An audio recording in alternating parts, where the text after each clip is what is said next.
Good morning. This is Mike. Welcome to the shop. Got hopefully an interesting little project today. I'm going to make some copper footers for a turntable. Last week I made a center record weight for the gentleman, and he decided he wants some matching footers. Sent me a bar of copper. So we're going to turn that into something shiny for him. It should be hopefully somewhat interesting. Going to turn a hemisphere on one end, and that brings up the first part of this, which is let me see if I can grab this. So I don't know, some time ago I bought this ball turning attachment because I needed it at the time.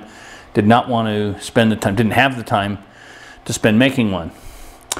And it actually works pretty good, except there's a couple issues with it.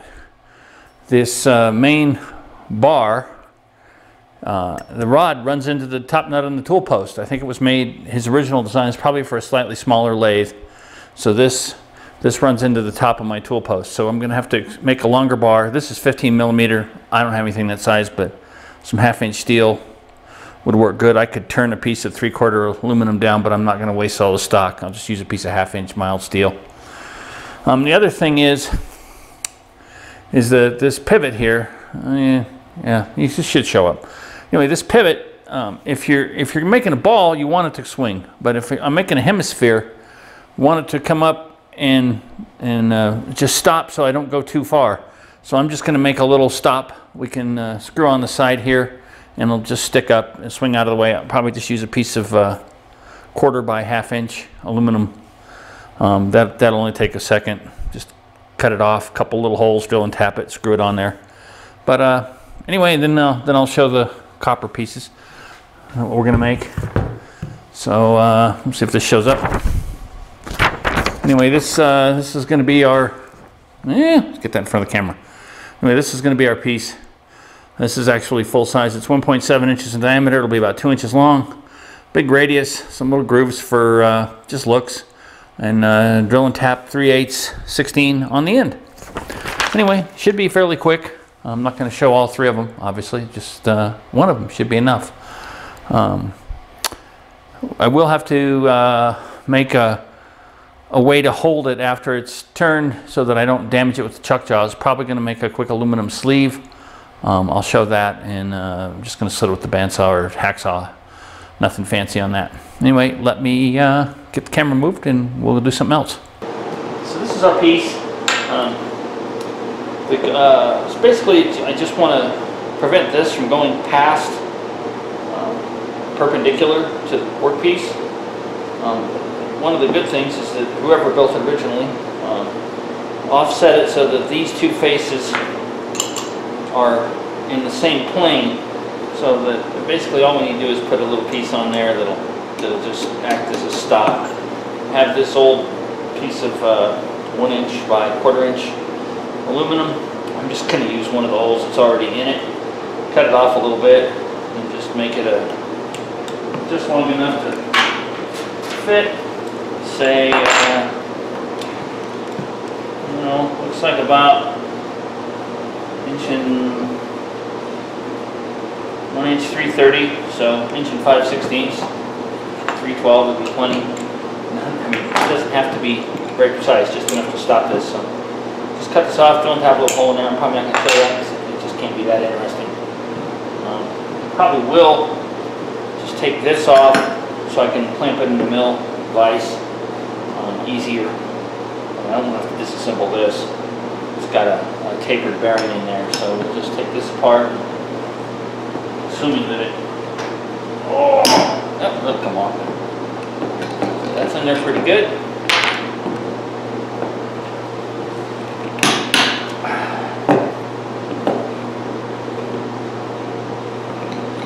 Okay, so it's about as simple as it gets. I don't want to drill too big a hole in this and reduce the rigidity, although it's just aluminum. It's not like it's super strong anyway.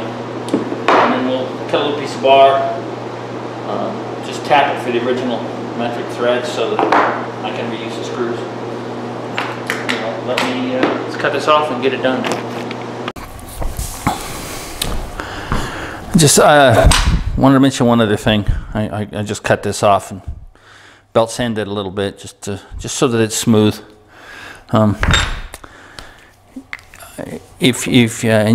There's other ones you've seen in other videos probably, but the giant blue Sharpies they work great instead of using Dykem. I mean, it even smells the same. It's pretty much the same stuff, I think, and of course it's super fast, dries quick. So just to give it our quickie Sharpie. Use a hook scale as a square, which is, you know, not a great square, but so we're gonna go 1 3/16, which is there. Let's put our mark.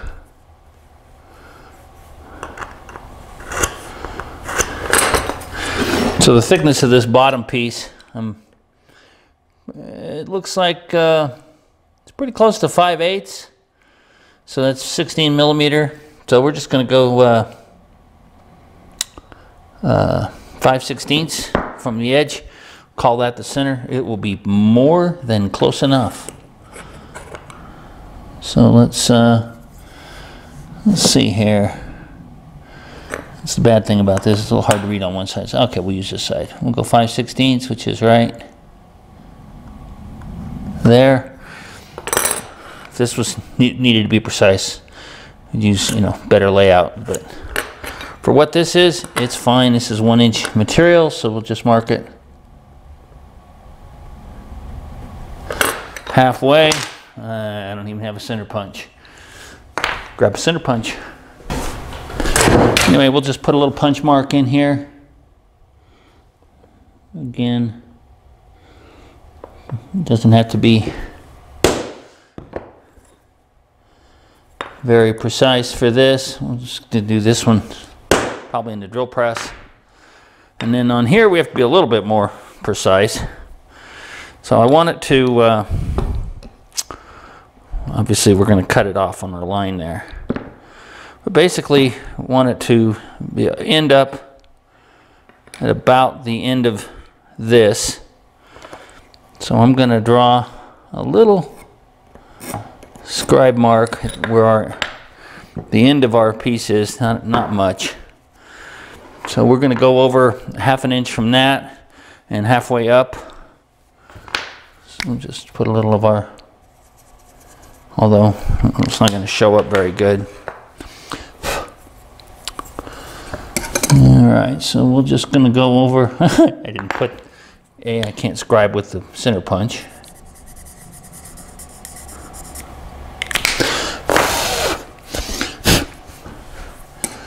So we're going to go over half an inch that way. And since we decided that this is pretty close to 5/8, we'll go 5/16 on this. So there's where we'll drill. That'll end up mounting it right there, and that will obviously block those screws, but we only need those when we're making adjustments, so it'll work fine.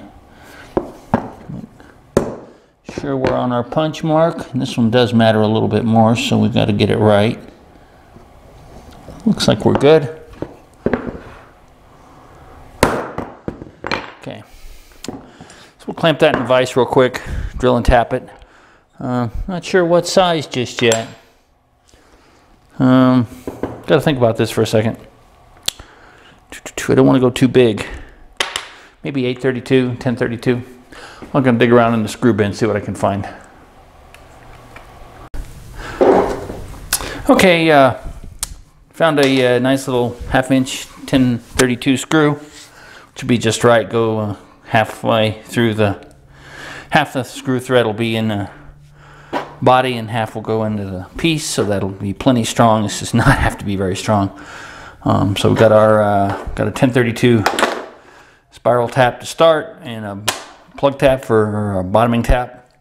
Got our number 21 drill, so we'll just drill a quick hole in here. I'm not even going to use a parallel because, you know, we're just setting this in here and drilling the hole. So that's plenty good.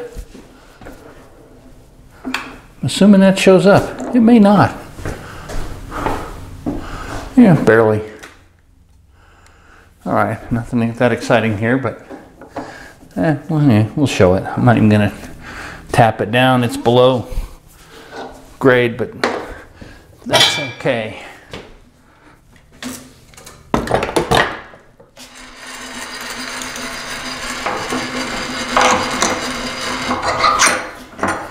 All right.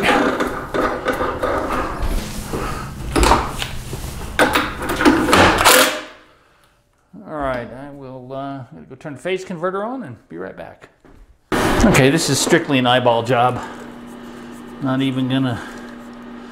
gonna use an edge finder or anything else. It just doesn't really matter.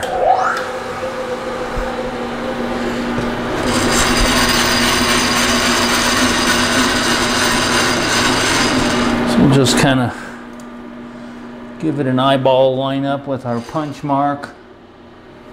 You know, of course, you can get within a few thousandths pretty easy.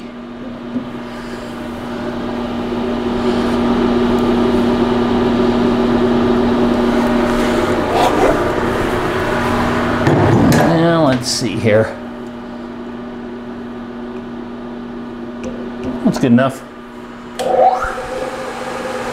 Just a drop of WD.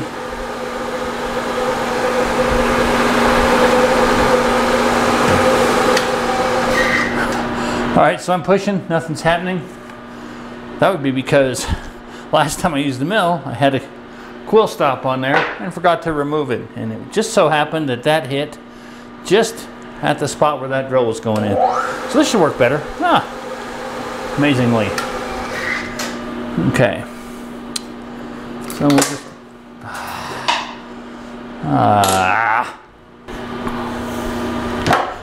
Okay. That should do the trick. Make sure our drill's running true. It is.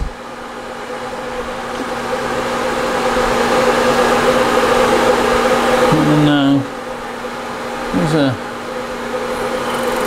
I got a DRO on the quill. We're just going to go down 3/8 of an inch or so.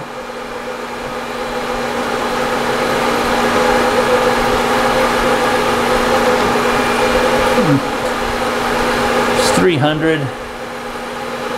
Let's go 350. That's good. Not much. The screw's only going to go in there about 250. We want a little clearance for the thread. So, and I am not power tapping a blind hole. That seems like a really bad choice. Let's pull this down a little more.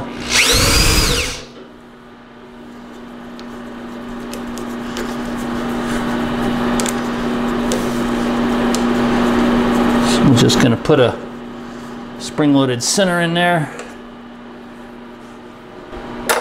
So we got our little spring-loaded center, and this isn't going to fit in there. So let's bring this down some more. So that should do. A little drop of WD-40. Preload this, and we should be able to just run her in.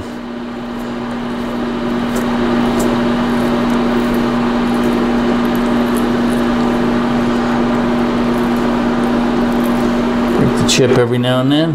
That's good. I'll take that out.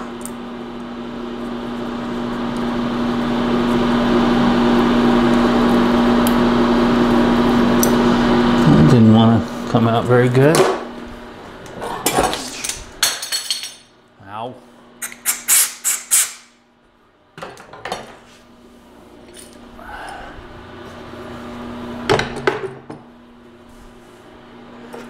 All right, we'll run our other tap in there, and it should be good. Cut our other little piece off, and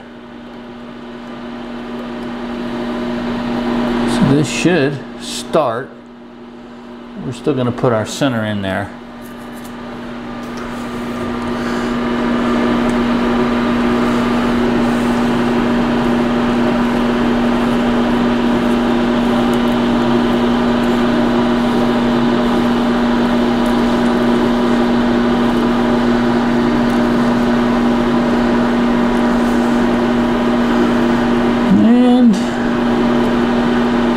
Feels like the bottom.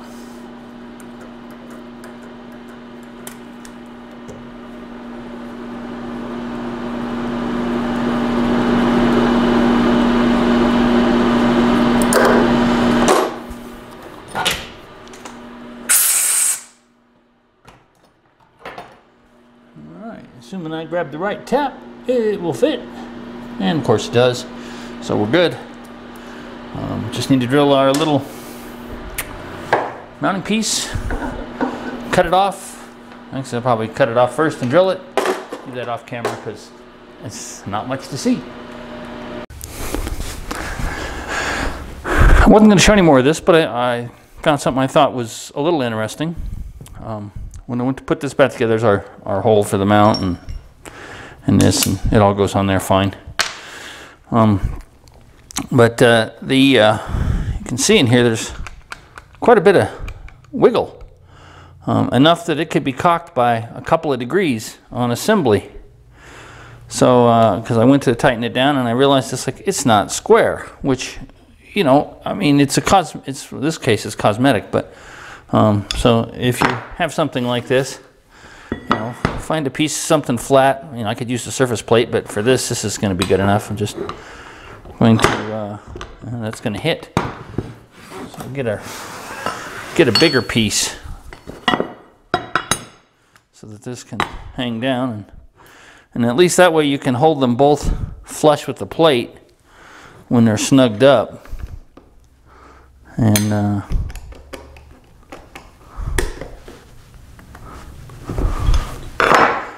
then they're pretty, yeah, they should look, they're nice and flush now. I could get a hammer and tap them together, but I think this is plenty good for our purposes. It's just as long as it's not really crooked, which it was initially. Get those good and tight. See, that sits good on there, so we'll be good. Our little plate, yeah, it screws in the other room, but in any case, it fits fine on here, and I put the hole in there, and it sits nice and parallel and square. So that'll be good. Still need to replace one of those. I don't have any 1/2 inch bar other than some 01 tool steel, and I'm not going to use that just for a handle. So I got lots of this scrap 3/4 aluminum. I'm just going to cut it off a little longer. This one's actually a little turned down on the end. So what? And I don't want it to be wider than this, so I'm actually probably going to just use that end down here, make it the same size, which is, I think, 16 mil, 15, 16 mil. I'll measure it to make sure. I think it's 16. Anyway, we'll just do that, cut it, thread it. I'm going to do all that off camera. Not too much exciting about that you haven't probably seen before. So unless there's something unusual that comes up, in which case I'll turn the camera on. Okay, changed my mind. Thought I would show just a little bit about the drilling this. Anyway, the ends are done. Drill and tap 5mm and 6mm. This end will go down on the part. This is where our handle will go. I put a big old chamfer on it, which more or less is like the original, just a little bigger. But not trick, but the key here, key part is, you know, we've only got a certain length of set screw, so this hole has to be the right distance from the end. Well, it turns out that this is a 10mm hole. It's a little bit bigger, but it's 10mm bar, so it's 996, close enough. So we can just measure from the hole to the end. It's 996, so it's also 10mm plus half our bar is 15. So we need to drill our hole 15mm from the end. While I have some metric drills, I do not have a full set, and as of this date, I've never been able to justify buying an entire set. But the good part is that a number X drill bit is really, really close to 10 mil, 10.03. So we're going to use that and drill our hole. Just put it in a parallel just to keep it level. I don't need to do anything fancy. So we'll find our center. I'm just going to use an edge finder and come in 15 millimeters and pop a little hole in it. Someday I'll get off my lazy butt and put a switch out here for turning on the phase converter. I just can't leave it running all the time. It's a 7.5 horsepower converter, which is way overkill for this machine, but it draws a fair bit of power while it's running. So in this case, I'm just gonna, I don't know if that'll go down far enough to clear or not. I may just use the edge of the vise and come over. That'll work. So we'll just come over till, or let's go down just a hair more. Make sure we're on a flat till that breaks. 0 Y. And I know this is 3/4 bar. I could just do that. I'm going to use the center function of the DRO so it breaks there. So we're going to go, let's see here, Y 1/2. So we'll go to 0 on our DRO, which is there. We're just going to pop our hole in it real quick.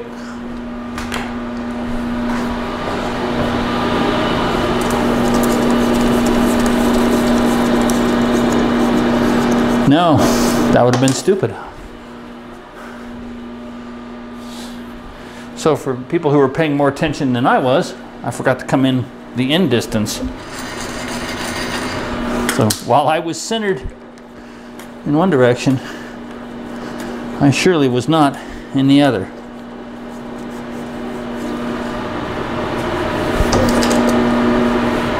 So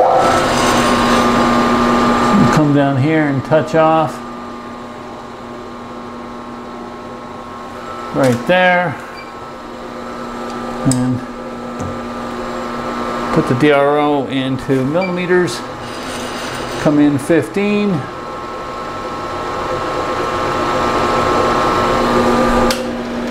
Now we're in the right place.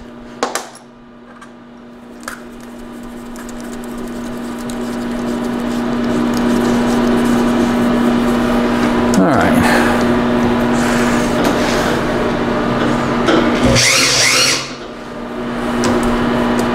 That looks good.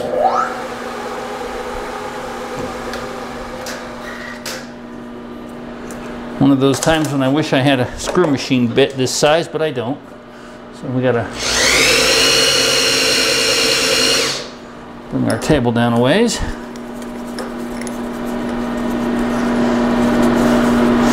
I borrowed Tom Lipton's idea for the power feed. I put a cheapy little drill on there and just it's dedicated to that, plugged in, and that way it's quick and dirty. Anyway, so we'll just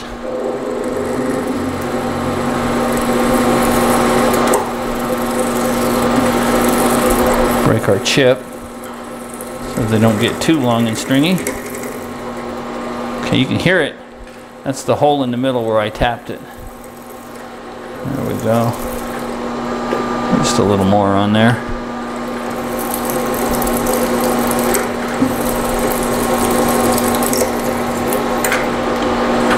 Okay. So there's that. I'm sure our bar fits fine. Well, it would if the chuck wasn't in the way.